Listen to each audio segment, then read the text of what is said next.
Mortal Kombat didn't just create secret characters, it turned them into gaming's most addictive mystery tradition for 30 years. Every palette swap, every cryptic clue, every impossible rumor whispered in arcades became a potential fighter waiting to be discovered. And after 3 decades of hidden ninjas, diagnostic errors, and background sprites becoming playable warriors, the franchise has built an entire identity around one question: have you found everything? That's why today I'm breaking down every major secret character in Mortal Kombat history and what makes each one unforgettable. Starting with the Green Ninja who changed fighting games forever. Reptile isn't just a secret character. As the first secret character in fighting game history, verified by Guinness World Records in 2008, and Ed Boon programmed him into MK1 in a single evening without telling anyone on his team, not even co-creator John Tobias. The official story goes like this. August 1992, third arcade revision of Mortal Kombat 1. Boon gets bored, decides to add a hidden boss fight with insane unlock conditions. He recolors Scorpion's sprite green, gives him both Scorpion's spear and Sub-Zero's freeze, doubles his movement speed, and creates a character with conditions so specific that discovering him required either incredible luck or playground rumors spreading across the entire country. Players had to achieve a double flawless victory on the pit stage when a shadow flew past the moon, never press block during the entire fight, and finish with a fatality. Get it right, and you'd be transported to the pit bottom to fight Reptile for 10 million points. But here's where the story gets weird. Boon told Gamological Society in 2012 that the entire character was conceived during a drive to KFC on a Sunday. Quote, "We did a blue, we did yellow, we can make a green palette. We'll call him Reptile," and like the end of the day, he was in the game. That's the origin of gaming's first secret character, a fried chicken craving and leftover palette slots. The clues Reptile dropped were deliberately cryptic. Look to La Luna hinting at the moon's silhouette. Perfection is the key, referencing double flawless. Blocking will get you nowhere because pressing block disqualified the attempt. Tip EHT Famadob, which is bottom of the pit spelled backwards. Sonya Blade couldn't even fight Reptile in early revisions because her fatality input required the block button, making the fight literally impossible for 1/7 of the roster. Reptile's backstory evolved dramatically across 30 years. In the original timeline, has the last surviving Saurian from the conquered realm of Zatera. His race originally lived on Earthrealm, but fled during the war between Shinnok and Raiden that caused the dinosaur extinction. Shao Kahn promised to resurrect his species if Reptile served. That promise was never kept. Reptile became a palette swap mercenary, serving whoever held power, always chasing the same lie. His physical appearance transformed game by game. MK1 through MK. Trilogy showed him as a human ninja with a reptilian face under his mask. MK4 made him more reptilian with exposed scales. Deadly Alliance went full lizard with a tail and gold armor. In Deception, his body became the vessel for Dragon King Onaga, making him the host for the game's main villain. That's his biggest story contribution. A secret character from 1992 literally became the physical body of MK's apocalyptic dragon god. Then, MK12023 completely reinvented him. Reptile's real name is Syzoth. Zaterans aren't extinct anymore. They live underground in a province called Zekandur. Syzoth's mutation allows him to shapeshift into human form, which his people consider abnormal. Shang Tsung kidnapped his family, forced him into service, then murdered his wife and child. After discovering this, Syzoth joins Liu Kang's heroes. For the first time in 30 years, Reptile is a protagonist, and for the first time ever, his human ninja appearance has a canonical explanation through shape-shifting powers. The contradictions pile up fast. His birthplace shifts between Earthrealm, Zatera, that's already merged with Outworld, and Zatera as a hidden separate realm, depending on which game you're playing. His human-to-reptilian transformation across the original timeline was explained as de-evolution from separation from his race in MK4, then quietly abandoned when he appeared human again in later games. Zatera's timeline is never consistent. Was it conquered 10,000 years ago or at the dawn of time? Different games give different answers, and nobody explains why a Saurian would dress as a human ninja for 20 years before MK12023 made shapeshifting his literal power. That's 31 years of the franchise's first secret character wearing a costume with zero in-universe justification until the third timeline reboot finally addressed it. But if one green palette swap created the entire secret character tradition, wait until you learn about the Grey Ninja who hid behind trees and required a sound designer's face to unlock. Smoke's identity changes every single timeline, and after 30 years, nobody knows if he's He's human, cyborg, demon, or all three simultaneously depending on which universe you're examining. The basic facts seem simple. Mortal Kombat 2 introduced Smoke in 1993 as one of three secret characters alongside Jade and Noob Saibot. He appeared as a gray palette-swapped ninja who occasionally appeared hiding behind trees in the Living Forest stage. To fight him, players had to land an uppercut on the portal stage and wait for sound designer Dan Forden to pop up in the corner shouting, "Toasty" in falsetto. While Forden's face was visible, you press down and start simultaneously. Get the timing right, and you'd be transported to Goros' lair to fight a gray ninja moving at double speed. The clues were straightforward compared to Reptile. Portal told you the stage. Toasty told you the trigger. You can start finding me hinted at the start button. Smoke was deliberately easier to discover because MK2 was testing whether players wanted more secrets or fewer after Reptile's extreme conditions. Then, Ultimate Mortal Kombat 3 in 1995 split him into two versions. Cyber Smoke appeared on the character select screen. To access human Smoke, you selected Cyber Smoke and held back plus high punch plus high kick plus block plus run before the match started. Smoke would explode into his human form. Human Smoke had Scorpion's Spear, a teleport punch, invisibility, and a smoke bomb that stunned opponents. The combat code 205-205 also triggered Winner Fights Human Smoke as a secret battle, but here's where the lore fractures. In MK3's story, the Lin Kuei Automation Initiative converted Smoke into Cyborg Unit LK-7T2. He and Sub-Zero tried to escape together. Sub-Zero made it. Smoke was captured and forcibly converted into a purple-tinted cyborg programmed to hunt his former friend. That's the original timeline. Smoke is a human ninja turned into a machine against his will, then reprogrammed by Noob Saibot and Deception to fight as the tag team sub-boss Noob Smoke. MK9 in 2011 introduced the Enenra retcon. Smoke's arcade ending revealed he wasn't just human. As a child in the Czech Republic, a cult kidnapped Thomas Verbata and sacrificed him to a demon. Instead of dying, he merged with an Enenra, a Japanese smoke demon from folklore. That's why he had smoke powers. The ending was non-canon, but Revenant Smoke in MKX referred to himself as Enenra in intro dialogue, making the demon possession semi-official lore. Then MK12023 abandoned the demon entirely. Smoke is fully human. His real name is still Thomas Verbata. He's the adopted brother of Bi-Han and Kuai Liang, trained by Lin Kuei arcanist Xiao Qing in practical smoke magic. He uses a karambit knife. When Bi-Han betrays Liu Kang, Smoke sides with Kuai Liang and helps found the Shirai Ryu clan in Japan. Zero demon possession, zero cybernetic conversion. Just a human using learned magical techniques. 3 timelines, 3 completely incompatible explanations for the exact same power. Original timeline gives no explanation for Smoke emission at all. Second timeline says he's possessed by a Japanese folklore demon. Third timeline says he learned Chinese practical magic from a teacher. The Enenra plotline was introduced as a major mythological reveal in MK9, vaguely referenced once in MKX, then erased from existence in MK1 without explanation. And here's what breaks the continuity completely. Smoke and Stryker were the only 2 Earthrealm Revenants from MK9 who didn't appear in MK11 at all. Every other Revenant got resolution. Smoke and Stryker just vanished. Their fates in the second timeline are completely unresolved. Did they stay Revenants? Were they freed? Are they still serving Quan Chi somewhere? The game that ended that timeline never addressed them. In Deception, his cybernetic body was described as nanomachines that could emulate Smoke, but Noob Saibot reprogrammed him, implying mechanical components with software. How do nanomachines have programmable software? The nature of Cyber Smoke's body was never coherently defined. Has simultaneously biological nanites and reprogrammable hardware, depending on which cutscene you're watching. But if Smoke's identity crisis seems impossible to resolve, wait until you learn about the character whose name is the developer's names spelled backwards and who was added to the game without the co-creator knowing he existed. Noob Saibot is the only secret character in Mortal Kombat history whose creator hid him from his own development team, and the character's name is gaming's most famous Easter egg that turned into 30 years of canonical lore. Ed Boon secretly programmed Noob Saibot into MK2 in 1993 without telling anyone at Midway, including co-creator John Tobias. After the Reptile incident in MK1, Boon had promised to give advance notice before adding secret characters. He broke that promise immediately. Tobias discovered Noob Saibot's existence months later, while the team was already deep into MK3 development. Tobias posted on Twitter in April 2021. Not only had Ed snuck a third secret character into MK2 behind our backs, it felt like he was poking fun at me by naming it Noob Saibot, because the name is their names backwards. Noob is Boone reversed. Cybot is Tobias reversed. Ed Boon later confirmed on Twitter that the Shadow clone is named Cybot, while the fighter himself is Noob.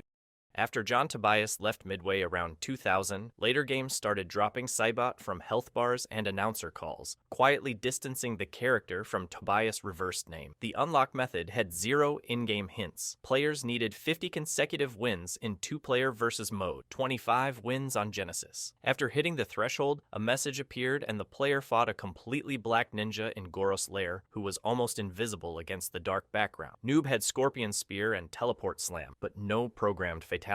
On SNES, the code BUDDF select bypassed the 50-win requirement. In MK3, he appeared as a blackened Kano model because no male ninja sprites existed in that game's roster, accessible via Combat Code 769-3F42 in a stage literally called Noob's Dorphin. From MK2 through MK4, nobody knew who Noob Cybot actually was, just a shadow warrior from somewhere called the darkest region of reality. UMK3's bio said he was a member of the Brotherhood of Shadow. Fan theories about the Sub-Zero connection circulated on forums as early as 1999, but the reveal wasn't official until MK Deception in 2004. His ending explicitly stated Noob Cybot was Bai Han, the original Sub-Zero from MK1 who Scorpion killed. Ed Boon himself voiced the character in Deception. The transformation makes no sense mechanically. Bai Han was a cryomancer with ice powers. After Scorpion killed him, he was reborn in the Netherrealm's 5th plane as a wraith. His ice powers vanished completely, replaced by shadow manipulation with 0 explanation. Netherrealm corruption is the stated cause, but shadow powers aren't established as a Netherrealm trait anywhere else in the lore. Why shadows specifically? Why not fire, decay, or any other corruption manifestation? The games never explain this. The Serena subplot is Bai Han's only emotional anchor. In MK Mythology's Sub-Zero in 1997, Bai Han encountered the demon Serena in the Netherrealm and convinced her to betray Quan Chi. That moment of compassion is frequently cited as proof Bai Han had good in him before corruption. It's the only time the character showed mercy to anyone. MK9 in 2011 showed Noob Cybot thrown into a Solnado by Nightwolf. He was absent with no explanation until MK11 in 2019 casually revealed he survived. 8 years of unaddressed absence, and MK11 gave him red blood despite his established black blood since Deception. The game also used him in only 2 story mode chapters with 0 character development despite massive pre-release hype. Then MK12023 delivered the most radical change. Bai Han is Sub-Zero, the Lin Kuei Grandmaster, and the game's secondary antagonist. He has adopted brothers Kuai Liang and Smoke. Shang Tsung manipulates him into betraying Liu Kang. Kuai Liang takes the Scorpion mantle in an unprecedented swap, and Smoke leaves with him to found the Shirai Ryu. In the Chaos Reigns DLC in 2024, Titan Havoc captures Bai Han and transforms him into Noob Cybot on screen. It's the first time the conversion is shown rather than happening off-camera between games. The moral characterization swings wildly. Mythologies presents Bai Han as capable of compassion through Serena. MK9 and MK11 intro dialogue describes him as always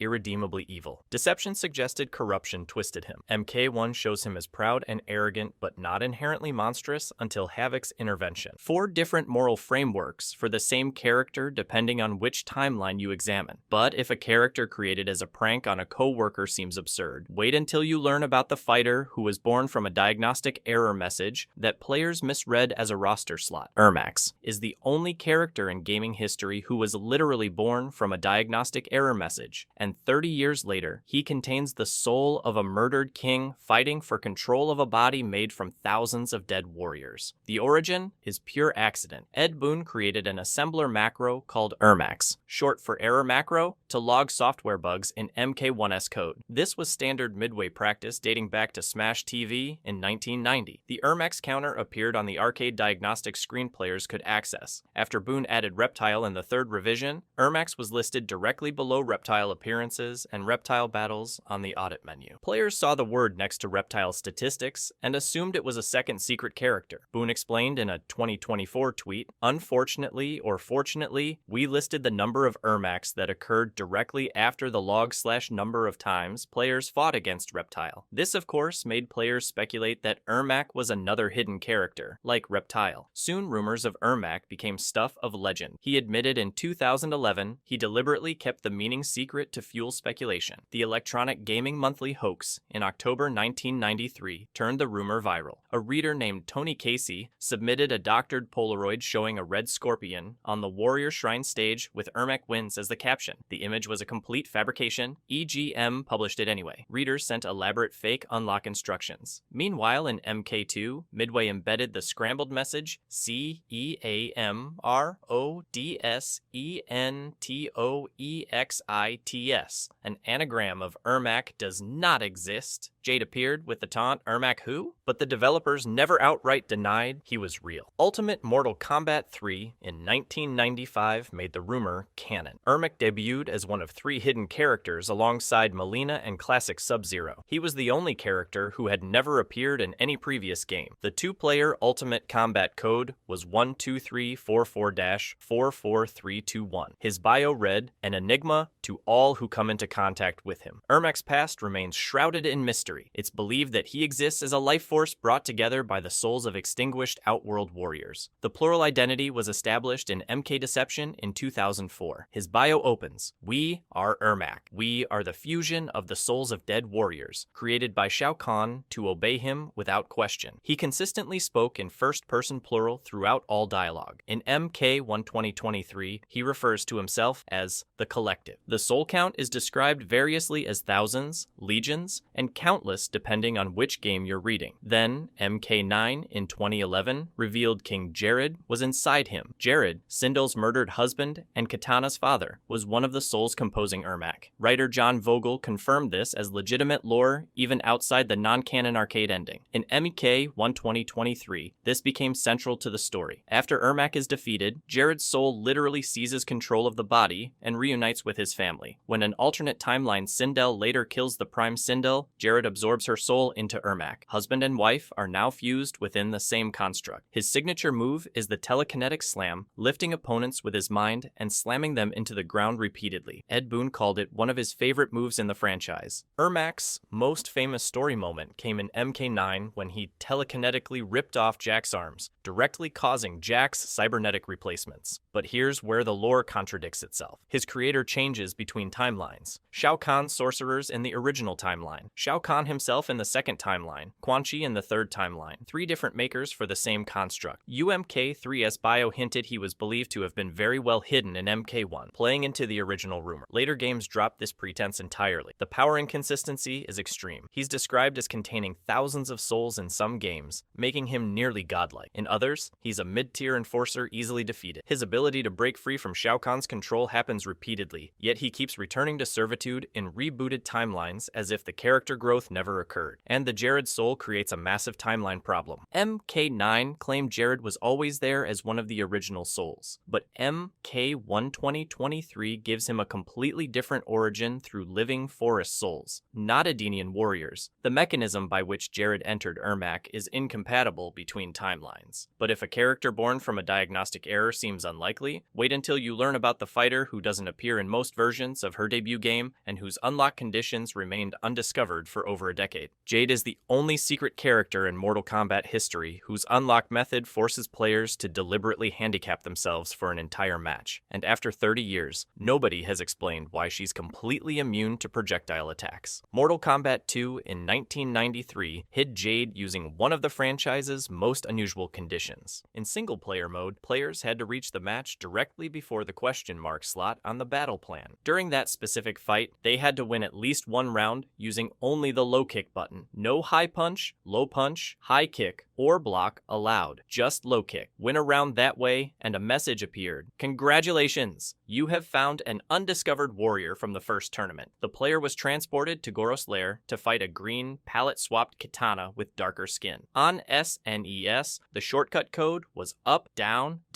left, right, select. Jade used Katana's fan throw, but moved at dramatically enhanced speed and possessed complete immunity to all projectile attacks. Fireballs, ice blasts, spears, everything passed straight through her body as if she didn't exist. She dropped cryptic clues, including Chun, who, as a jab at Street Fighter's Chun-Li. MK9 in 2011 recreated this as a homage fight. Beat the entire tournament ladder without losing a single round. Defeat Shang Tsung with 2 flawless victories and a fatality. And classic Jade appears in Goros' lair with her projectile immunity still intact after 18 years. Jade is Edenian, Princess Katana's childhood friend and personal bodyguard, and one of Shao Kahn's elite assassins. Her defining character moment came in Ultimate MK3 in 1995. When Katana killed Mileena and turned against Shao Kahn, the Emperor ordered Jade to capture her. Jade chose loyalty to Katana over obedience to Kahn. She joined the rebellion, becoming fully playable with a unique moveset for the first time. That moveset introduced the bow staff as her signature weapon, the Razor Rang, a 3-pronged boomerang, Shadow Kick, a body propel kick wrapped in green energy, and Dodging Shadows, a special move version of her projectile immunity from MK2. She was played by Catalin Zamir in MK2, who also played Katana and Mileena. Zamir didn't return for UMK3 due to legal disputes with Midway. Then MK11 in 2019 introduced a romantic relationship with Kotal Kahn that had 0 prior setup. Kotal Kahn didn't exist as a character until MKX in 2015, where Jade was completely absent. The game suddenly presented them as longtime lovers with an established history. Gear customization included items titled Future Queen of Osh-Tek. Baraka's intro dialogue stated, "If I were you, I'd reconsider becoming Kotal Kahn's bride." The entire romance was retroactive, with no foreshadowing across any previous game. Her allegiance shifts dramatically across media. In MEK2, she's a loyal Shao Kahn operative. In UMK3, she defects for Katana. In the Mortal Kombat Annihilation film in 1997, she's secretly loyal to Shao Kahn while pretending to help Earthrealm. The exact opposite of game canon. In MTA9, she's fully good aligned from the start. MTA9's story had Sindel kill Jade during the Earthrealm Warrior Massacre. At the time, Sindel was mind-controlled by Quan Chi. MK11's Aftermath DLC in 2020 retconned Sindel as always evil, never mind-controlled, changing Jade's death from tragedy to deliberate murder by a villain who wanted to kill her. Katana's mournful variation in MKX in 2015 used Jade's bow staff and Razor Rang as tribute to her fallen best friend. The variation's entire aesthetic was mourning Jade's death. Then, Jade returned as a major character with a new boyfriend in MK11 as if the mourning period never happened. The emotional weight of her death was completely undercut one game later, and her projectile immunity has never received a canonical explanation in 32 years. It's treated as pure gameplay mechanic despite being her most distinctive trait since 1993. No magical artifact, no Edenian bloodline power, no training technique. She just ignores projectiles because the games say she does. But if Jade's unexplained immunity seems arbitrary, wait until you learn about the character whose name is a deliberate Prince reference, and whose parentage was retconned from General's son to demigod to commoner across 3 timelines. Rain. Rain is the only secret character in Mortal Kombat history who was deliberately created as a joke to mess with players. And Ed Boon has openly admitted he was being a jerk when he designed him. Ultimate Mortal Kombat 3 in 1995 featured Rain in the arcade attract mode only. A brief sequence showed a purple ninja fighting Shao Kahn. He wasn't playable in arcades. His name appeared on the energy bar in a completely different font than every other character, because Ed Boon manually constructed the letters rather than using the game's font system. It was the only non-italicized name in the entire game. The versus code message Rain can be found at the graveyard was another joke linking the graveyard stage to Prince references. Boon explained on the PlayStation blog in 2011, "Rain was me being a jerk, basically. When we were working on Ultimate Mortal Kombat 3, I was thinking, what ninja color have we not done yet, and am a huge Prince fan. So I was thinking Purple Rain. The name Rain combined with purple coloring is a direct reference to Prince's 1984 album and film Purple Rain. In MK Deception's Conquest mode in 2004, Jade defeats Rain and says, "Purple?" Rain chooses his wardrobe most curiously, an in-game acknowledgement of the joke. Boon teased Rain's MK11 Ultimate return with cryptic Prince referencing tweets in in 2020. On home console versions of UMK3, Rain became playable but had no fatalities. He only became a complete character in MK Trilogy in 1996. His backstory was literally recycled from another character. The MK Trilogy bio states, Rain's origins also come from their former realm of Edenia. He learns that his father was once a general in Edenia's army and died at the hands of Shao Kahn himself. That biography was written for Tremor, a brown palette ninja cut from the game. Rain inherited a deleted character's entire backstory. Then, MK Armageddon in 2006 delivered a massive retcon. Quan Chi reveals, Rain is a direct descendant of Argus, the protector god of Edenia. Rain is a demigod, Hez the half-brother of Tavan and Dagon. His ending declares, the half-brother of Tavan and Dagon, Rain absorbed the power of Blaze and became a full god. This contradicted everything established in Trilogy. General's son became God's son with zero transition explanation. MK1 in 2023 stripped his divinity entirely. Rain's real name is Zephyro, revealed in intro dialogue. Has a high mage of Outworld trained at the Imperial Academy of Sorcery. He wields a water scepter decorated with 3 frogs. He conspires with Shang Tsung and General Shao. The plot fails. He goes into hiding with Havix, destroys Sato's capital with a tidal wave, then turns himself in to Empress Melina out of guilt. Liu Kang deliberately removed his divine heritage to humble him. The MKX controversy in 2015 created lasting fan resentment. Rain appeared in story mode with a complete moveset visible in the game's code files. Modders could play as him by swapping character data, but he was never released as DLC. Fans accused NetherRealm of on-disc DLC, holding back a finished character to sell later. Boone aggressively denied this on Twitter. Complete BS. We are literally working on DLC now. A 2016 fan poll asked, who did you miss the most? Noob Saibot won with 45%. Rain came second with 22%. Rain became the first character to be DLC twice when he appeared in MK11 Ultimate's Kombat Pack 2 in 2020. His Power Washer fatality was an homage to Queen's Queen 2 album cover, continuing the music reference tradition. He switches allegiances more than almost any character. Shao Kahn in UMK3, Kitana's Rebellion in MK4, solo scheming in Deception, Melina's forces in MKX just to betray her, Shang Tsung in MK1. His loyalty is completely situational across every appearance, but if Rain's parentage retcons seem extreme, wait until you learn about the character whose origin rumor may have been manufactured by the developers and whose identity was completely rewritten between her only 2 mainline appearances. Scarlett's origin story is the most contested in Mortal Kombat history. She was allegedly rumored as a hidden red palette-swapped female ninja in MK2 in 1993 alongside Kitana, Melina, and Jade. NetherRealm marketed her as the second instance of turning fan rumors into reality, just like Ermac. But the rumor probably never existed the way they claimed it did. Ed Boon stated the alleged glitch showing Kitana in red was itself a hoax. No verifiable evidence of any red palette glitch exists in MKSIISROM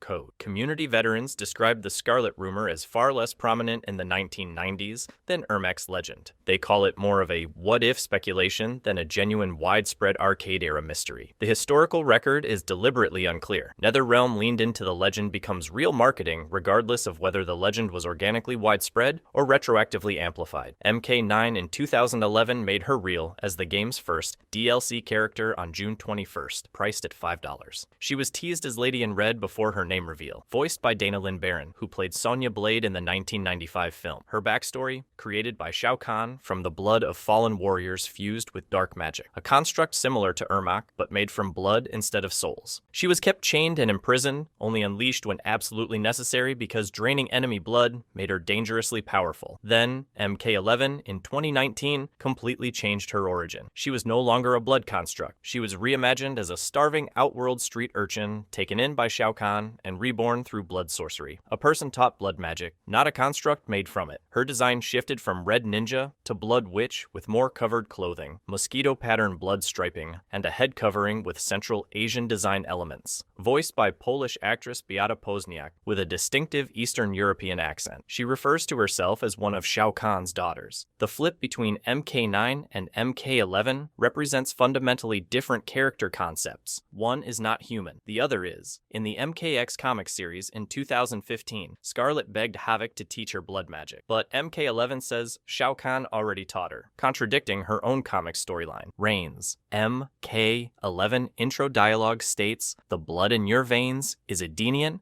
implying Edenian heritage never established anywhere else, and conflicting with the Outworld orphan origin. Her blood magic powers include blood teleportation, dissolving into pools of blood and reforming elsewhere, blood projectiles fired from her hands, health recovery by absorbing enemy blood tentacles summoned from the ground, blood rain called from above, solidifying blood into blades and weapons, cell siphon draining technique that visibly ages opponents. She shares the Flesh Pit's origin with Melina and Meat in MK9, the only 3 known characters to emerge from Shang Tsung's Flesh Pits as fighters. That connection is never explored. No interaction between the 3 about their shared birthplace exists in any game, and she's absent from MK120-23 entirely. Not as a character, not as a cameo, not as DLC. Despite being promoted from DLC in MK9 to main roster in MK11, she vanished completely in the 3rd timeline. No explanation given. The very foundation of her existence is questionable. The MK2 Red Ninja rumor she's supposedly based on may have been manufactured or retroactively amplified rather than genuinely organic. If the rumor didn't exist the way NetherRealm claimed, then Scarlet's entire marketing premise was built on a fabrication about a fabrication. But if Scarlet's rumor legitimacy is debatable, wait until you learn about the character who has existed for 30 years, with literally zero backstory, and whose identity the developers deliberately refuse to explain. Chameleon is the most genuinely mysterious character in Mortal Kombat history, not because of complex lore, because after 30 years, the franchise has deliberately refused to explain what he actually is. He exists as a walking question mark with a species, origin, and motivation that remain completely undefined. MK Trilogy in 1996 on PS1, PC, and Saturn introduced him as a secret playable character. To access him, players selected any male ninja and held back, plus high punch, plus high kick, plus block, plus run as the match began. The fighter exploded and transformed into Chameleon, a semi-transparent ninja constantly shifting colors through all male ninja palettes. He could also be fought as a secret opponent after beating arcade mode, described as one of Shao Kahn's deadliest warriors. He was absent from the N64 version, replaced by Chameleon. His code was found in SNES and Genesis versions of UMK3 via Game Genie, suggesting he was planned before Trilogy but left unfinished. His entire concept is derivative. Chameleon possesses the complete movesets of all 7 male ninja characters: Scorpion, Classic Sub-Zero, Reptile, Noob Saibot, Human Smoke, Ermac, and Rain. His active color determines which moveset is available. The color changes at random intervals the player cannot control. He has no moves of his own. Upon winning, he rapidly flashes through all 7 colors during his victory pose. MK Trilogy gave him no storyline, no ending, no bio. The only information was the secret fight description calling him Shao Kahn's warrior. For 10 years, he existed as pure gameplay novelty. In MK Armageddon in 2006, he finally received a backstory. It was deliberately evasive, though he had been ever present throughout the crises of the realms. From Liu Kang's first victory to the return of the Dragon King, he had remained hidden from sight, waiting for his moment to come. That's the entire explanation. His Armageddon design featured transparent white skin, turquoise, glowing pupilless eyes, and hands resembling actual chameleon claws. His special moves had reptilian-themed names: Green Wave, Lizard Lightning, Speedy Serpent, Vanishing Kick, Freezing Charge. Everything about his design suggests Saurian heritage, but his bio never mentions Zetera, Saurians, or Reptile. The community has debated for decades whether he's Saurian. Evidence for reptilian name, green blood, reptilian move names, transparent color shifting matching Saurian camouflage lore, visual similarity to Chameleon. Evidence against? His bio never confirms it. He served Shao Kahn, who destroyed the Saurians, and no character ever acknowledges him as Reptile's kin. The official position per multiple sources. This has never been conclusively stated and is purely speculation. If he is Saurian, then Reptile is not the last male Saurian, directly contradicting Chameleon's MK Trilogy bio claiming Reptile was the only male survivor. MK Trilogy positioned him as Shao Kahn's servant. Armageddon repositioned him as a neutral observer who serves no one. His ever-present claim means he witnessed everything from MK1 through Deception, yet affected nothing, intervened in nothing, and no character ever noticed him existing. He was included in Armageddon specifically due to high fan demand, added late in development, yet the developers deliberately gave him the vaguest possible backstory. Despite nearly identical names, abilities, and designs, no game has ever established any connection between Chameleon and Chameleon. They appeared together only in Armageddon's Wii version and never interact. His identity remains completely undefined after 30 years. No confirmed species, abilities, origin, motivation, or relationships. He is Mortal Kombat's longest-running unsolved mystery by design. But if Chameleon's deliberate narrative emptiness seems frustrating, wait until you learn about his female counterpart, whose primary unlock code remained undiscovered for over a decade, despite being programmed into the game in 1996. Chameleon holds one of the most remarkable distinctions in gaming history. Her primary unlock code remained undiscovered for over a decade, despite being programmed into MK Trilogy in 1996. She appeared exclusively in the Nintendo 64 version as Chameleon's counterpart. The ultimate combat code 113-840 entered after a game over screen was not discovered until April 26, 2007, when a user named ProtoK posted it on ROM hacking forum ASCMLM's board 2. Upon entry, the screen displayed. From this point on, Smoke and Chameleon are at your control. Additional methods included pressing C right, C up, A, B, C down, C up, C right quickly at the story screens, triggering Shao Kahn saying Chameleon. A secret fight homage existed. On Star Bridge, if Dan Forden shouts Toasty, pressing down plus start transports players to the living forest to fight her. Versus code 123-321 triggered winner fights Chameleon. Chameleon is the last female Saurian, counterpart to Reptile as last male. Her MK Trilogy bio. Reptile was once thought to be the last member of an extinct race of reptilian creatures, until the appearance of Chameleon. She alone knows the truth about their history and chooses to fight on the side of Earth. Her Armageddon bio on Wii in 2006. Shao Kahn destroyed the realm of Zatera, my home. My kind is all but extinct. I believe the only survivors are Reptile and myself. She cycles randomly through female ninja movesets. Kitana, Melina, Jade, adding Tanya in Armageddon. The color of her name indicates the active moveset. The set changes every 3 to 4 seconds automatically, making her extremely difficult to play. She has appeared in exactly 3 games across 30 years: MK Trilogy, N64, 1996, MK Armageddon Wii 2006, and MK1 2023 as a cameo fighter in Combat Pack 1 DLC, her first mainline appearance in 17 years. Multiple games establish Reptile as the absolute last Saurian, yet Chameleon exists. If Chameleon is also Saurian, that's 3 survivors contradicting the last of his kind narrative. In Reptile's Armageddon ending, he discovers a female Saurian in a sarcophagus. Writer John Vogel confirmed in November 2006. This female is not Chameleon, but an ancient Saurian queen, creating an unexplored thread about a third surviving female. Despite sharing names and abilities with Chameleon, no game has established any connection between them. But if Chameleon's decade-long hidden code seems extreme, wait until you learn about the character who started as a fatality aftermath and was never meant to be playable at all. Meat originated as a utilitarian game asset, a skinless 3D model used when characters were skinned by fatalities in MK4 in 1997. Art director Tony Goski created the model and internally labeled it Meat. The developers later made it a playable Easter egg, transforming a fatality aftermath into a fighter. In MK4, players entered group mode and defeated all challengers. After completing this, selecting any character replaced them with Meat. Critical limitation: Meat used the moveset of whatever character was originally selected. He was a skin swap, not an independent character. Losing a single battle relocked him. He couldn't be saved between sessions. The name Meat appeared nowhere in-game. It was publicized via text, Meat Lives, on Ed Boon's personal website promoting MK4's third arcade revision. Armageddon in 2006 made Meat fully playable with unique moves: head roll, removing his own head to trip enemies, Meat leg slide, body mutilation, and flesh teleport where he falls apart to teleport. His backstory: Meat was an experiment who escaped Shang Tsung's flesh pits before he could be completely formed. His ending: he defeats Blaze, gains shape-shifting power, loses his sense of identity because he can become anyone, and disappears into obscurity, a meta-commentary on his franchise role. Developer Steve Barron stated in April 2007 that Meat has a cousin named Scully who is just a skeleton, never released. In MK11 2019, Meat appears throughout the crypt in Shang Tsung's blood pits, popping out to startle players. He also appears as a giant chattering skull modifier in Towers of Time. The MK4 strategy guide describes him as assisting Shinnok, while Armageddon ties him to Shang Tsung. He shares Flesh Pit's origin with Melina and Scarlet, an unexplored connection. His MK4 moveset copying parallels Shang Tsung's shape-shifting, suggesting a deeper relationship. But if a fatality model becoming playable seems absurd, wait until you learn about about the character who went from unnamed background sprite to the catalyst for the entire timeline reboot. Blaze went from unnamed background sprite to the catalyst for Armageddon itself. His existence began as environmental art and ended as the series' ultimate endgame threat. In MK2 1993, on the Pit 2 stage, a figure engulfed in flames can be seen fighting in the background, a burning humanoid locked in combat with another figure. This was created by placing Liu Kang's sprite on fire as ambient background animation. Players debated the figure's identity for years. The flaming figure was also visible in MK Shaolin Monk's 2005 on Pit 2. He had no name, no story, just a burning man fighting endlessly in the background. In MK Deadly Alliance 2002, Blaze became unlockable alongside Mocap by completing Conquest mode with all characters. To select him, players highlighted Raiden and pressed down plus start. He fought using generic fire moves, but had no unique story. His name Blaze was established here. MK Armageddon 2006 delivered the dramatic retcon. Blaze was reimagined as an elemental construct created by Elder God Argus as a failsafe to prevent Armageddon, the prophesied event where competence growing power would destroy the realms. Every fighter in MK history was drawn to the Pyramid of Argus in Edenia to battle for the right to defeat Blaze at its peak. Defeating Blaze granted godlike power. In Armageddon's canonical ending, confirmed in MK9's opening, Shao Kahn defeats Blaze and gains this power, leading Raiden to send a message back through time,